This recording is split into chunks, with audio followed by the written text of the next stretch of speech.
it working? Yes. Okay. Is yours working? Where is it? It's there. Well, hello everybody. Welcome to this today's Tavola Aperta, which is the special project that Christine Massel wanted for this year's 57th International Art Exhibition called Viva Arte Viva, together with two other projects, which are the artist practice video and Unpacking My Library.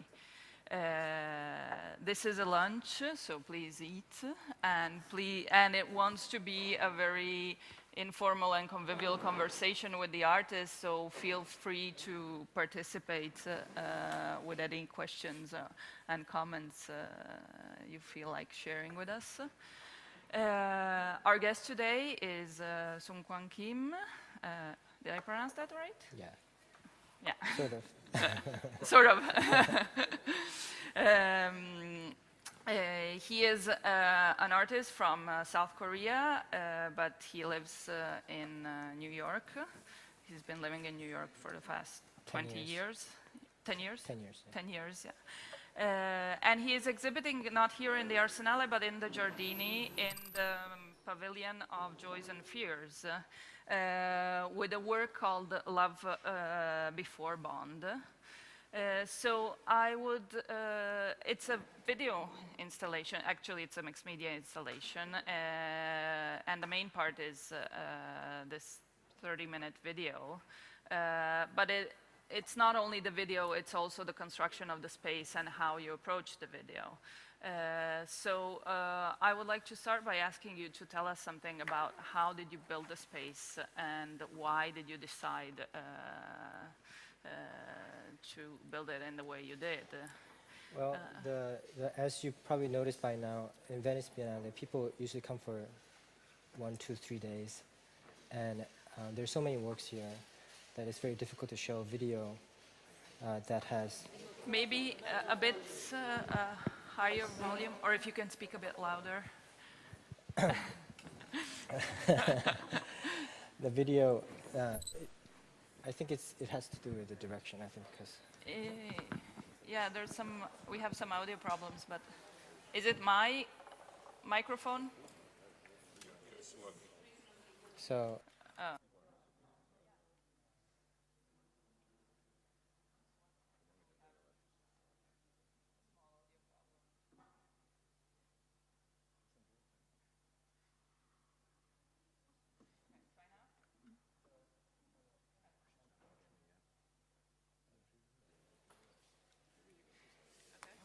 Hello? Yeah. Okay. Yeah, so you asked about why I constructed the video installation, with the installation in that way.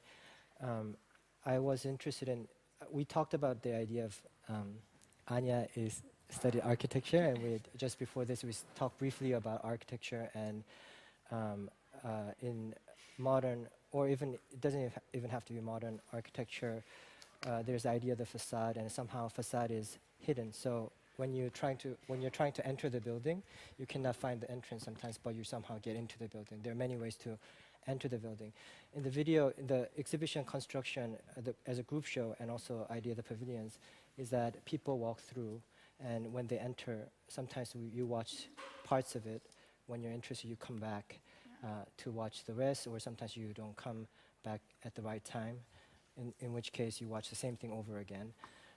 So I was interested in making a time-based 30-minute video in a way that chapters are divided so that if you watch one chapter, it could be sufficient.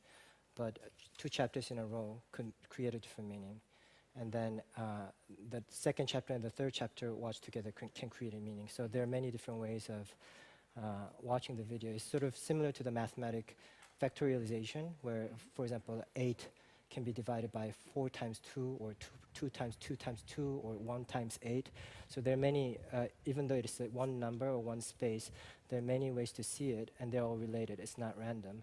So that's how I constructed the video, but also the architecture in terms of form.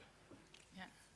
Yeah. Okay, and one thing I was curious, can you tell us something about the title? So one of That's something I didn't ask you before when we had a chat this morning. Yeah, so bond could be, for example, if you see, incidentally, I've been also reading one of the book that, in the Venice Biennale, they asked which books I was reading in the very beginning of the project, and one of the books that I was reading was Merchants of Venice. Not for Venice Biennale, but I've been interested in that text for a long time. And there's a word bond, meaning the contract. But bond is also, could be a bond that gets things together, but it could also be something that restricts people. And I liked that word has many different meanings. I don't know if some people have seen the video, maybe not, but in the video, there's an Asian girl. She's 16-year-old. At the time when I was shooting, she's my niece. So she's my sister's daughter, and she's an American. She was born in the US. And sometimes, not just for her, but particularly for her as a Korean American, when you're born into the United States, you are learning history. She's learning, for example, colonial history, of the American colonial history, and she gets very bored. And when I read the whole text, it's very easy for her to get bored because there's not a single line on her in that history. So it's not just about her, but if you think about a teenager or any person growing up in any culture, when you're learning about the history, and when you read all the articles in the newspaper that happens, especially now, it's an explosion after explosion, you're very overwhelmed by the loads of the meaning that you're born into. You begin to realize that you're Asian. You begin to realize that not you're only Asian. If you go outside, you're an American. You begin to realize when you go to Korea, you're an American person whose ancestors are Korean, and so on. So I think when something is immobilizing, so many things are out there, and you have to learn and somehow not only adapt to it, but also assume the role that you're asked to be, whether it's a gender, whether you're a woman or a man, or a race or class, etc. And that it is similar to the idea of the bond. Somehow you are, through education or through being an adult, you're signing up to be taking up some kind of role. And so I thought these teenagers, before that, when you haven't yet started to assume the role, but you know where you're going, but you don't really identify with it. This stage was a very interesting age group for me to work with.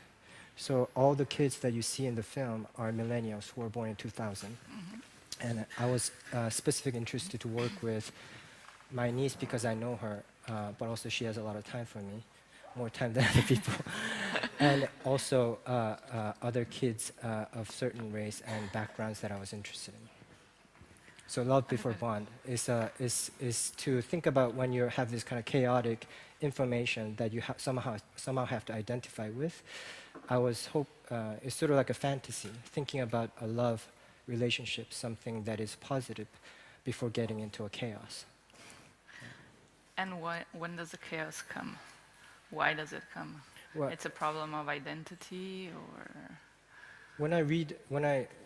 You asked right before this, like how I think about this crisis, North Korean crisis, and if you read the newspaper, there's so many things to follow. You can just not read the article and understand what's going on, or you have to follow it. So it is chaotic in a way. There is an order. There's a reason why these things are happening, but if you don't spend enough time to follow through, it could seem very overwhelming.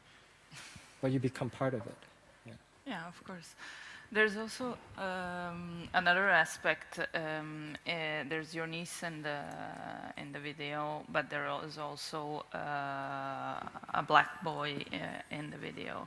So it's a lot about sort of identity of black people or of Asian people in the United States. And also you were very much inspired by James Baldwin. So can you tell us something more about that?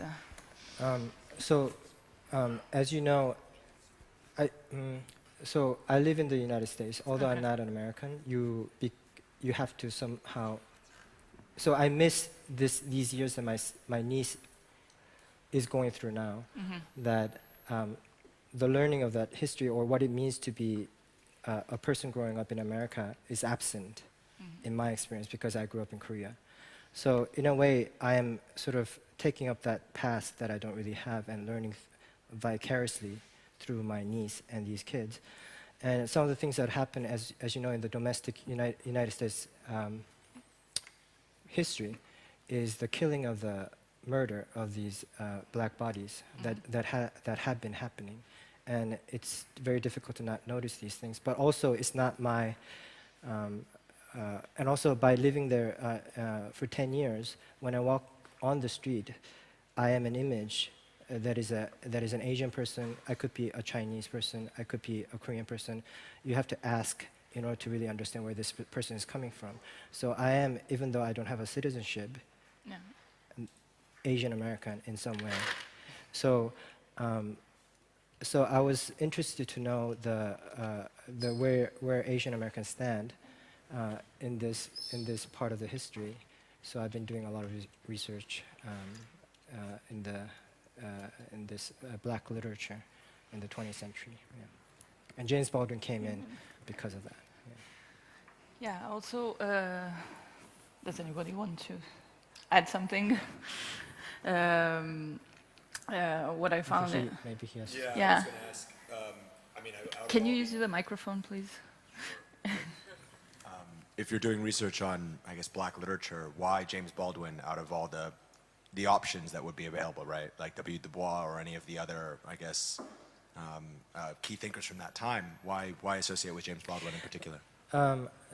I did read, as I said, like for me, it was like reading the canons in the beginning. So in the beginning, I was just reading everything that I know that other people are reading in school before, something that people have read before. I mean, I went to American college, so I knew some text, but more sporadically.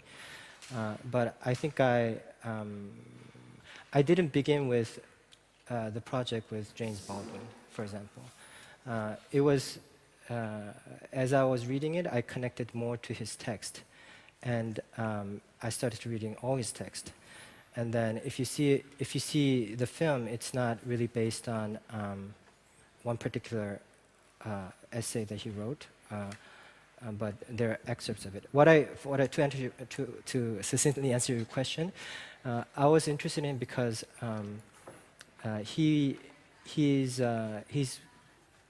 he's short living in Europe. The fact that he lived in Europe and that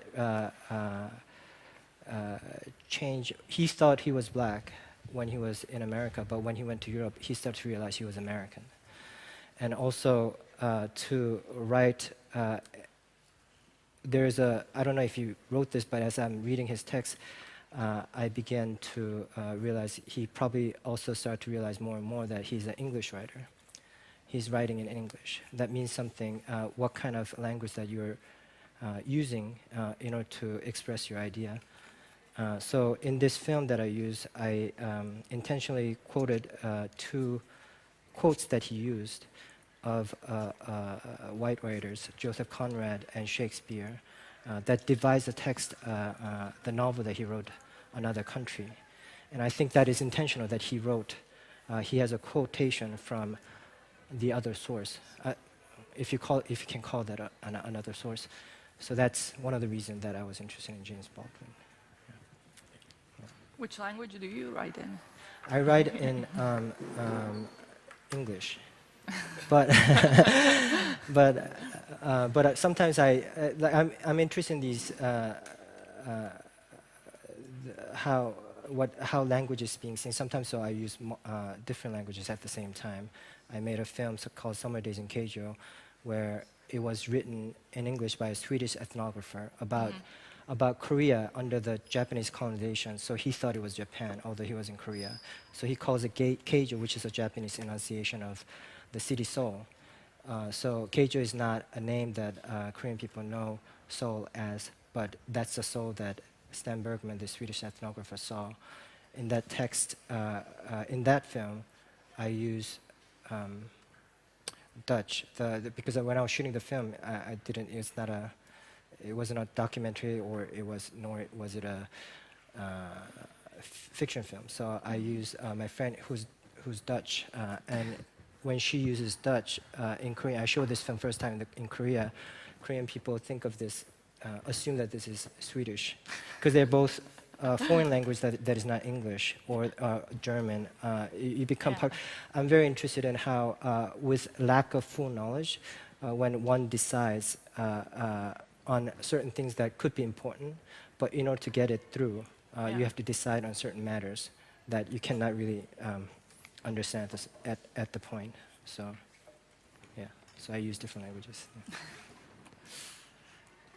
No, that's interesting. And also, going back to Baldwin, what I found coming from the architecture world, I found really interesting was this use of Philip Johnson's architecture, and especially the pleasure pavilion that he built for the garden of his glass house.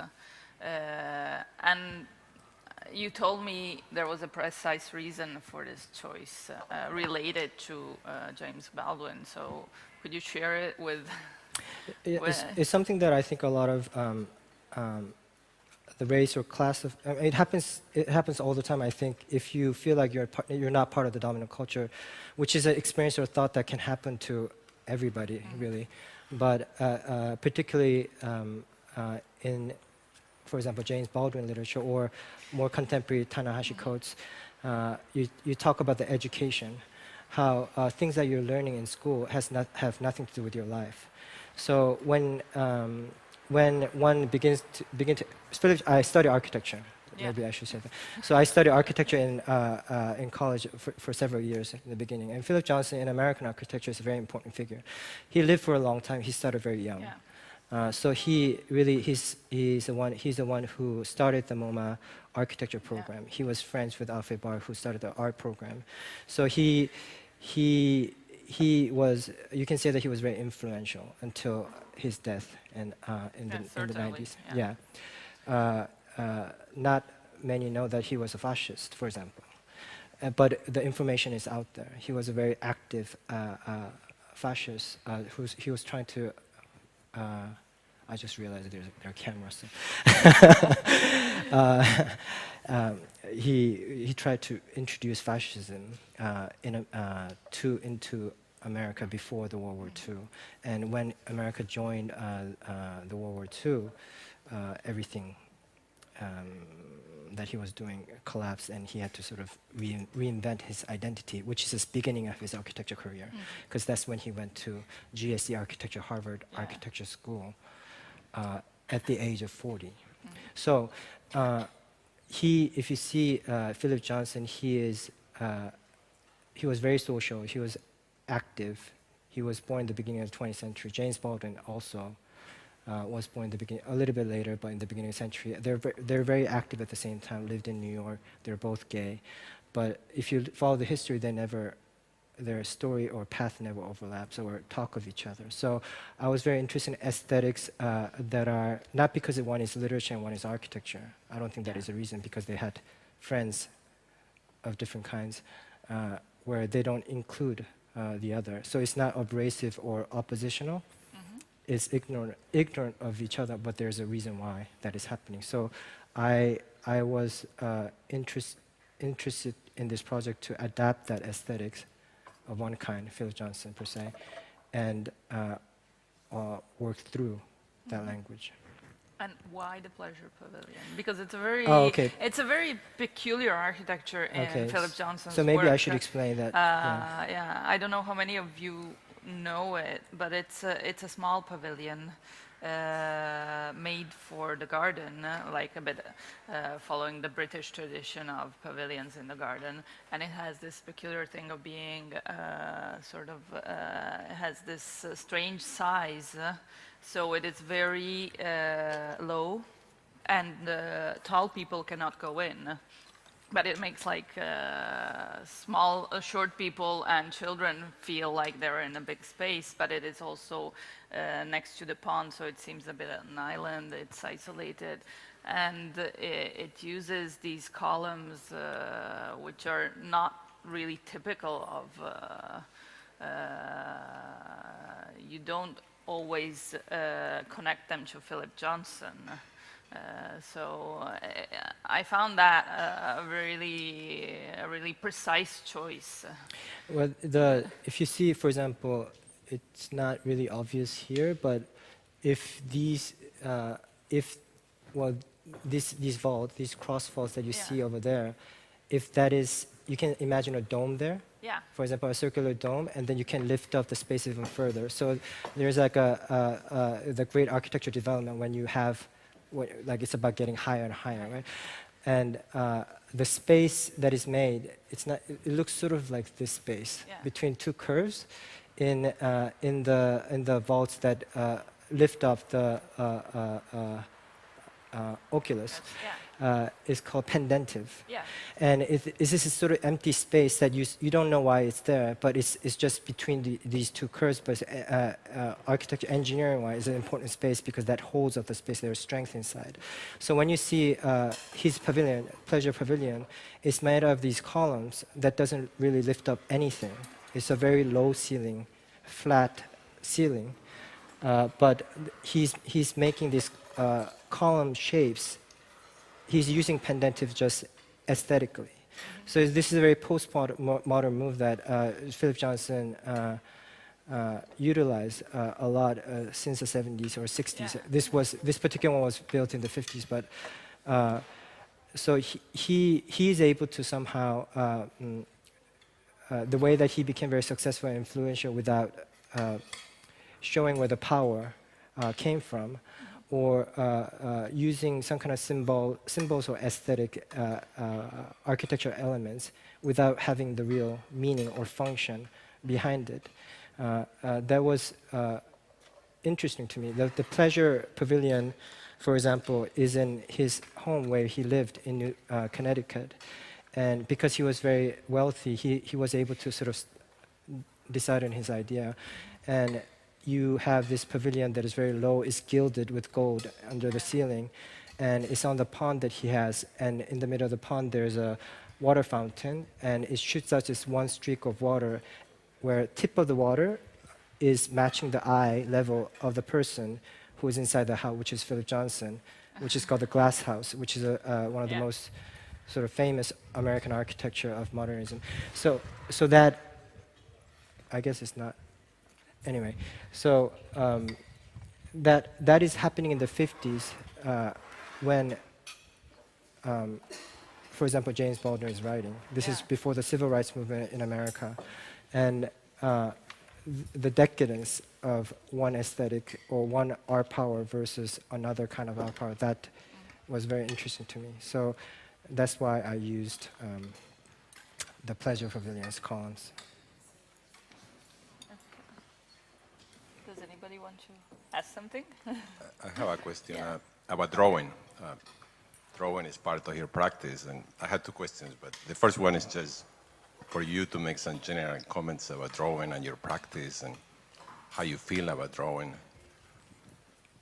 Drawing? Let's see. Well, I like drawing. That's my general feeling. Well, I think drawing and writing is similar in a way, especially if you write with pen, is a very direct interaction that you have without hiring people, without asking for budget, or without having to prove what your concept is before even being made. When you first draw, the first line, you don't know what you're drawing a lot of times, unless some people do, but especially if it's a very multi-layered drawing, you don't really know what you're drawing. So that aspect I like very much. And filmmaking is, like architecture, is very, it's more, you need a lot of times, and there's also the ethical position that you need to have between the subjects and yourself, who you're shooting, what is it about, do you have the right to use it, do you pay them, all these things. So drawing, maybe drawing should have that too, but so far I haven't experienced it when I'm drawing.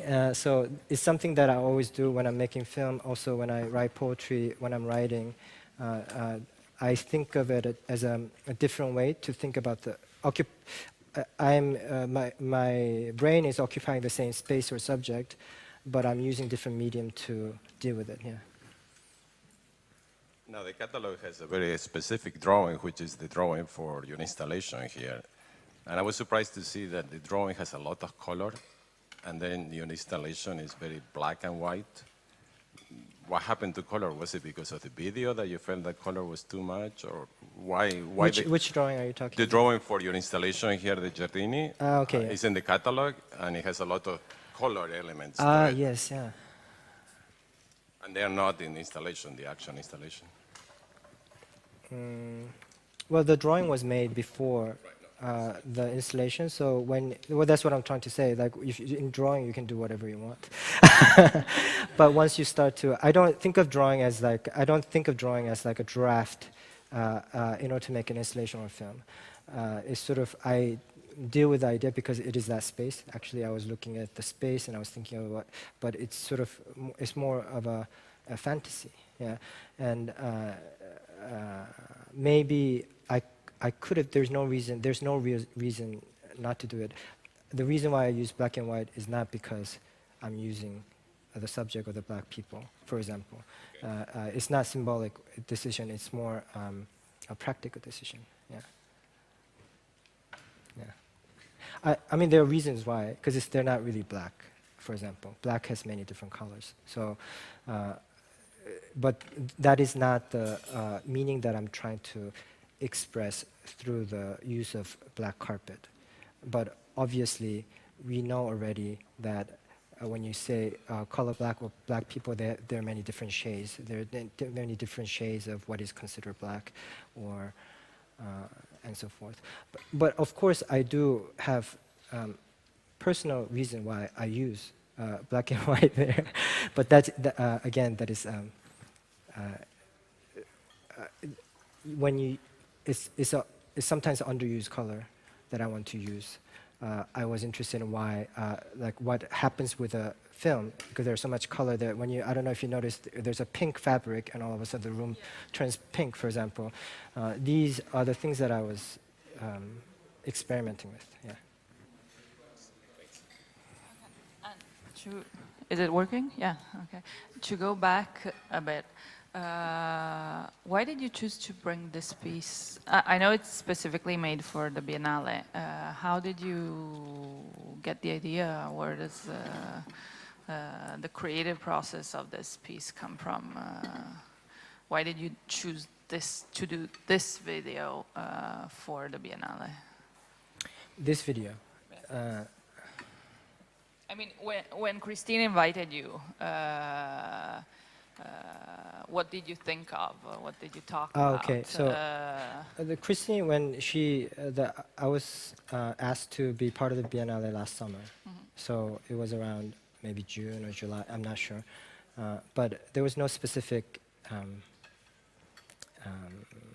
because I didn't make the piece yet, I didn't even begin to make the piece, and I know that she wanted, she's seen other works of mine and some kind of film and installation that she's seen my installations, so she was interested in that kind of viewing space, and something that she thought my work has emotions in it, and she was interested in this part of my work.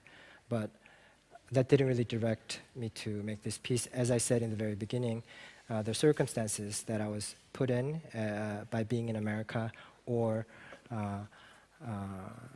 the news articles that I've been reading for years have pushed me to work on something around that, but something that is related to it. And at the same time, I wanted to work with my niece.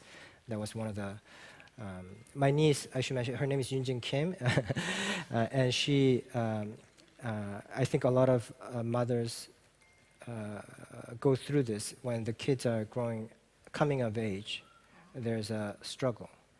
And I don't have a child, so I haven't seen that before I saw my niece go through this struggle. And physically, because it's so powerful, this experience, I was very deeply interested in what other people have gone through, or how other literature has describe this. So the piece that I made before this one was based on Electra by Sophocles. So that was a relationship between mother and daughter that kills her mother. And there's an important line there where the daughter says to her mother, "This is your fault, not mine. You are the doer. You ask me to say whatever I want, and when I start to talk, you censor what I say." So this experience to me is very, well, it's also related to this piece that I'm making, where one is supposedly one has a voice. Marginal people do get education, but the education itself is not helping them. It is education of something that they cannot relate to, for example. So that's how I began. Yeah. You wanted to add something? No. No. No. And how did you begin doing art? How was your education? Because you started studying in Korea, and then you continued your studies in the United States. How were your years during university and while you studied, and what difference maybe you noticed in education in Korea? In Korea, I studied architecture in college for 1 year, and I quit and I went to the US and I studied mathematics. In Korea, architecture is not a separate department, it's under the umbrella of engineering department, so you need to do all the subjects that you need to learn in order to get an architecture degree. Yeah. So I was an engineer, yeah. But I've been always interested in film and literature, and when I started to study art in America, that's when I got introduced more and more into the field of art that uses video and film and time-based or sound in their works. Yeah. And why did you choose art? Because if you start with architecture and then you move on to mathematics a bit, why art? What is art for you? So I think what is art for me changes every year. So, but I think at the time, I can only talk very naively. When I was 21,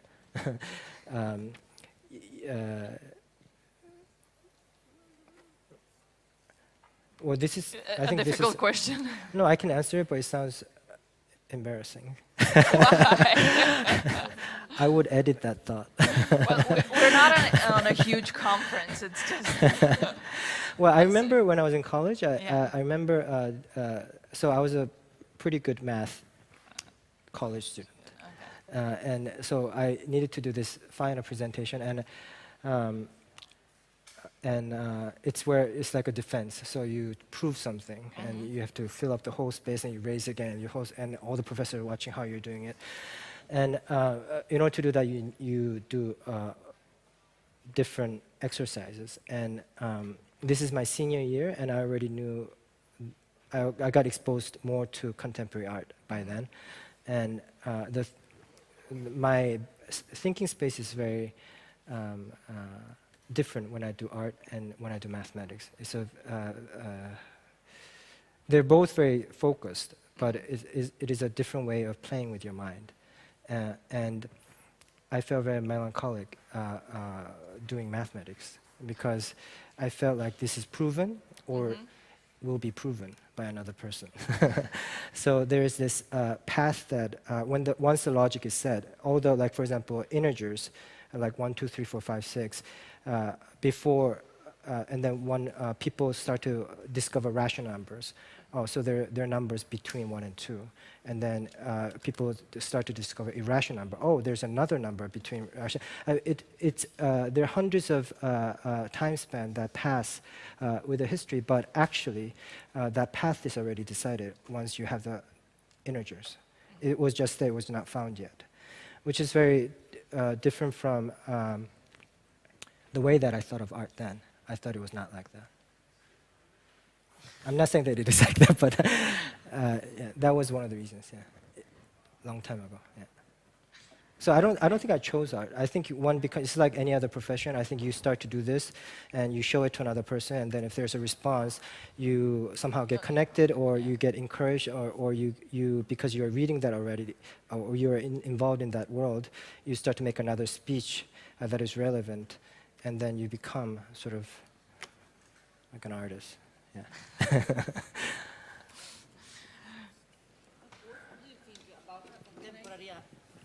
Contemporary art. In your vision, it seems that technological matter can be creative form of art, for example. Could you repeat once more? You are an architect. You have studied mathematics, and you create video and use technology. And in this case, the creative way to use technology is a form of art. Is right? Yes, yeah. And I mean, it's not, I don't think it's... Not different, it's, yes. Yeah. I mean, it's just hard to describe sometimes. When I say, for example, my film, I use the structure as factorization, that's math. Yes. So I think of it as, when I think of, for example, circulation of that room where I show it has 4 different entrances. So the room is big, but the space that you can put art, if it's not a 2D drawing that you can put up on the wall, is small. Because people are part of the work in installation. People move around, people block the view, people keep moving from one crowd to another. One way to deal with the installations, for example, is have a big screen and a sit in the back so that you make it one directional. This is something that the meaning of this is problematized already in the beginning of the theater, experimental theater movement. So once we start to, in the group exhibition format, start to use that format, it means something. When I talk about the meaning of a structure, meaning of Philip Johnson's power, for example. So it's not that the meaning, the problematic meaning is so obvious that people should avoid it. I'm not boycotting it or anything like this, but I am sort of interested in how you enter the room, and then the whole set is in one side of the room. So if you see my room, my seats are very small, and I'm interested in these few number of people who are interested to see the work from beginning to ending, because that's who I make the work for. I would do that because it's my film. But then I'm also interested in how that becomes a theater for the people who are not entering that carpet. That way of interpreting a content is something that I think I am involved in. Yeah. Yeah, because the space has the feeling that it's sort of designed to be walked through. There's this circulation. I know in 2012 you had, I think, an exhibition at Tate Modern. Yeah. Right, where I watched an interview with you, where you were talking about this, the fact that you liked that you had a circular space, which was the only circular space in Tate Modern. Yeah. That seems to be an important point in your work. But I wanted to also ask you about the other project, because this is not the only work. You also have the artist's practice video you made for the exhibition, because Christine was, she asked all the artists to do a lot of things, from the work to the books to the video. And I know the video maybe for artists who do 2D paintings or sculptures is maybe a bit more challenging. For you, it seems to be a sort of a real work of art. So can you tell us something about it? Well, also because it's one of the longest, I think. Oh, really? Yeah. It's because I didn't edit it. It's about 7 minutes long, and I think the sort of average is around 2 or 3. Well, it happens to a lot of marginal space or marginal bodies or colonized country. People of the colonized country there's a certain kind of paranoia where when another person comes in and asks you questions. So there's in the documentary tradition, when I'm watching any documentary, I'm very interested who's filming, where the money is coming from, and who's being shot. So although I was making this film, and it was sort of inevitable for me to work with millennia of black bodies, but I didn't want to, and I didn't want to. A lot of my practice in other filmmaking also, I spend a lot of time with the people who I make the videos. So I form a relationship, basically. Because I do not want to make a film where, well, sometimes I do, but in many cases I don't make a film with a script and get a funding with a script and proposal, already knowing what I'm going to do with these subjects. In this case, I was genuinely interested to meet the kids of this age and see what they're thinking about what's going on right now, and somehow develop a piece out of that. So one of the things that I did in the very beginning, I taught in the United Nations International School in order to meet students and students of this age, and how I can relate or interact with these kids, and how can I direct these kids, and also see who are the kids that I can work with. So it was sort of like a research, but also casting, I say, where I spent 1 month or 6 weeks having a workshop with kids teaching. Yeah. And from that, I already had some kind of a website to talk about. It's sort of my curriculum. How do you call that? Curriculum. Curriculum. Yeah. Yeah, Curriculum. It's like no, it's not a CV. It's a syllabus. Yeah. Yeah. It's sort of like a syllabus that I made.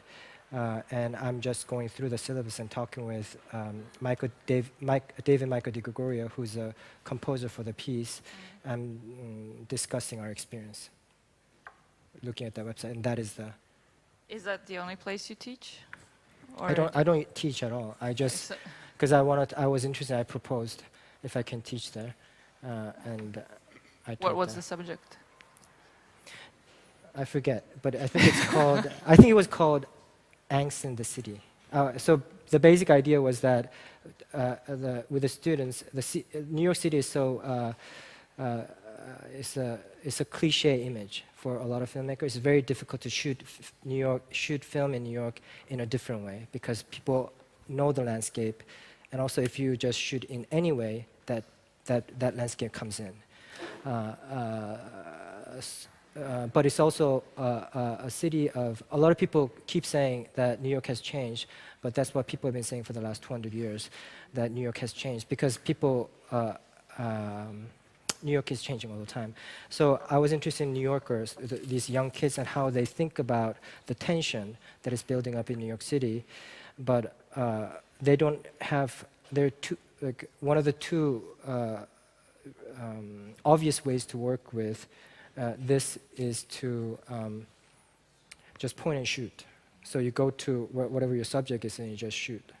But a lot of times, if you watch fiction films, more well-edited with actors, you can do many different things with the lighting, editing, sound, the way that the lines, you know.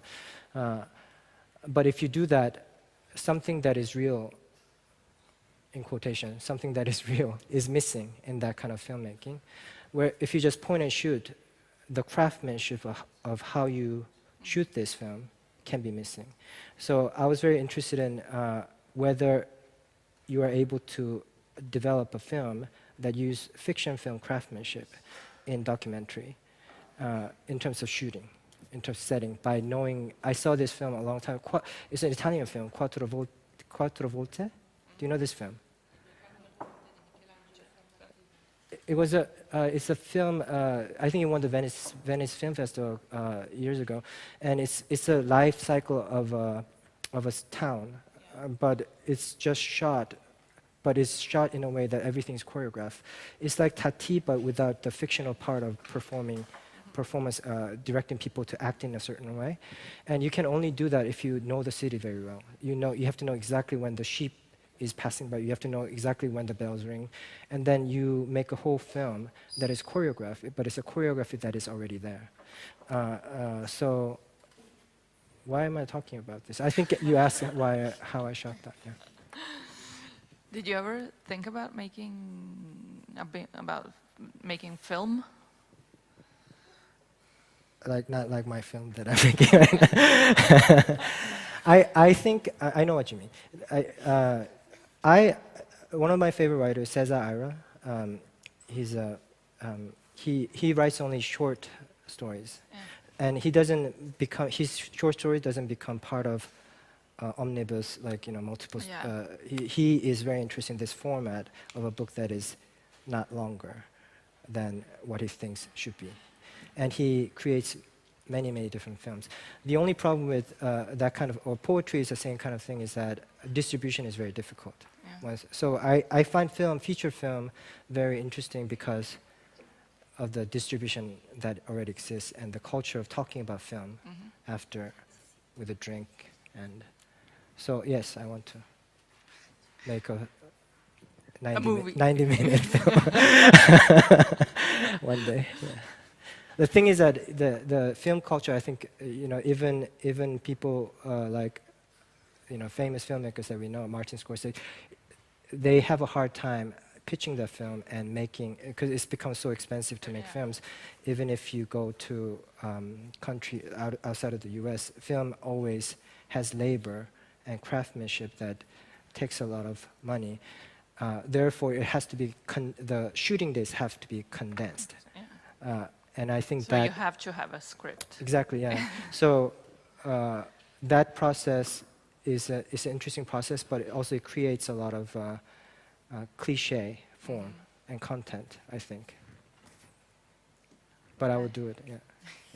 So next time we won't see you at the Biennale in the International Art Exhibition, but in the International Film Exhibition at the Lido, maybe. I hope so. Is there anybody who wants to, Jorge, please? I have a question. Yeah. Oh, so I really noticed in your film there was like a lot of like color and texture and like very like you played a lot with like all these kind of like little subtle things like details maybe you see on a table or something like this.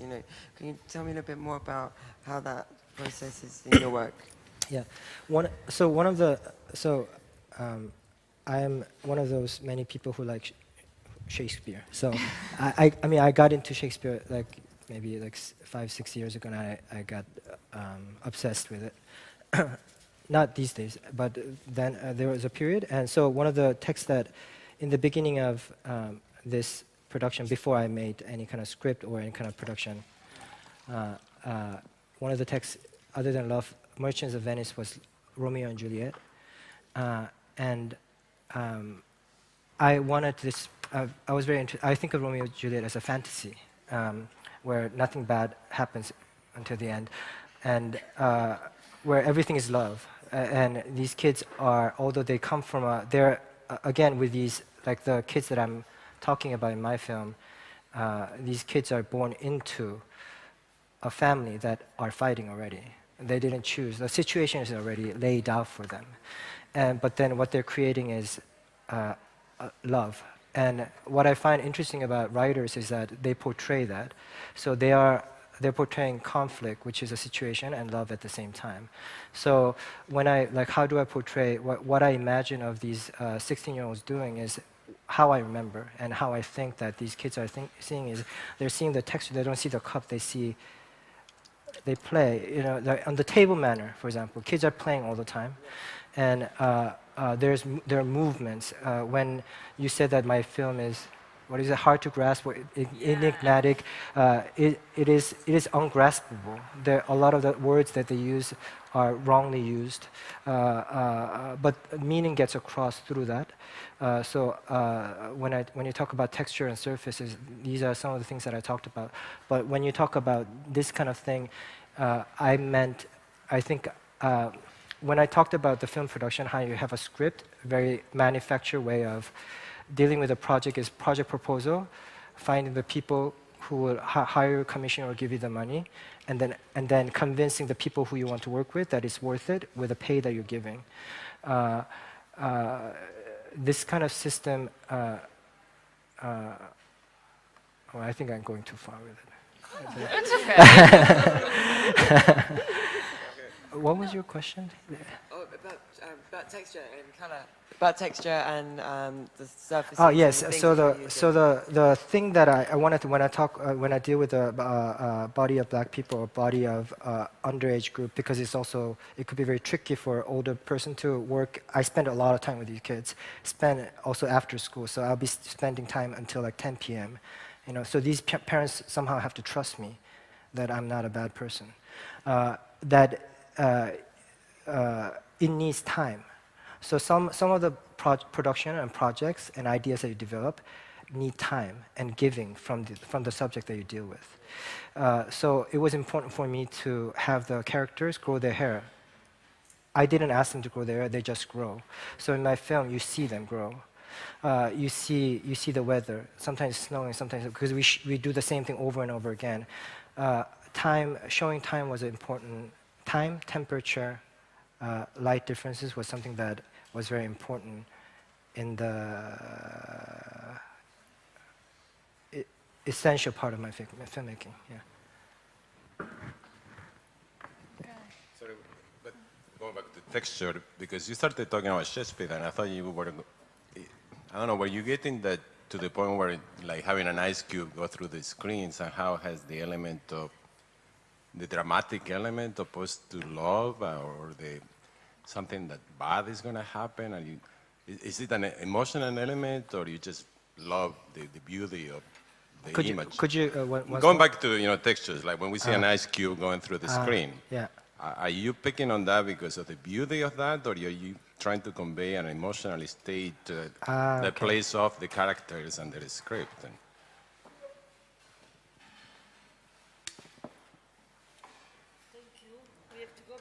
Guided tour. Oh, okay. Yeah. Thank you for coming. Bye. Yeah. Thank you.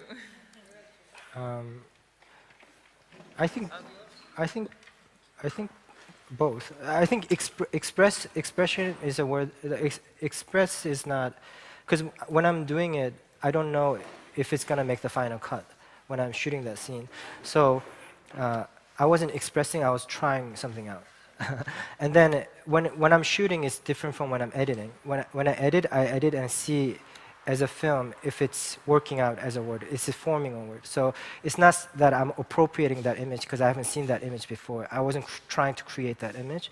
I do a lot of activities when I'm doing film, and then I use, if it can be shaped as a word in a paragraph or essay that I'm making, then I adapt that image that I shot before. But for me, that scene had violence in it. When a cube is cutting across milk has pain in it to me in that scene. So one could say that although it's white, you could imagine blood, for example. A lot of people sometimes see the skin of Christian Nyampeta, who is lying behind the glass. His skin, there's something scarred in it. I don't talk about that scar, but some people see it. So the texture sometimes, I don't talk about why that scar happened, for example. But I don't have to talk about it because it's not about, it's not a reportage of, we already know the image of the scar on that skin and what that could mean. There are a lot of connotation with the image that we have. You build up a word inside your mind already as an audience. So I try to use that and see how I can, through the next scene or the tension or the sound, how can I pull them out into the direction the film wants to go. Yeah. Okay, I'd say we have arrived. It's 2 o'clock, and you are probably starving. So, well, I want to thank you first of all for sharing so many things with us about your work here at the Biennale. And I want to thank our guests for being with us today. I hope you enjoyed the exhibition, and who hasn't been already to the Giardini to see his work, I invite you to go to the Central Pavilion and to watch the whole video. It's worth it, I think. And we hope seeing you maybe at the next film festival. Sure. Well, thank you everybody, and thank you for coming. Enjoy the rest of the day. Thank you.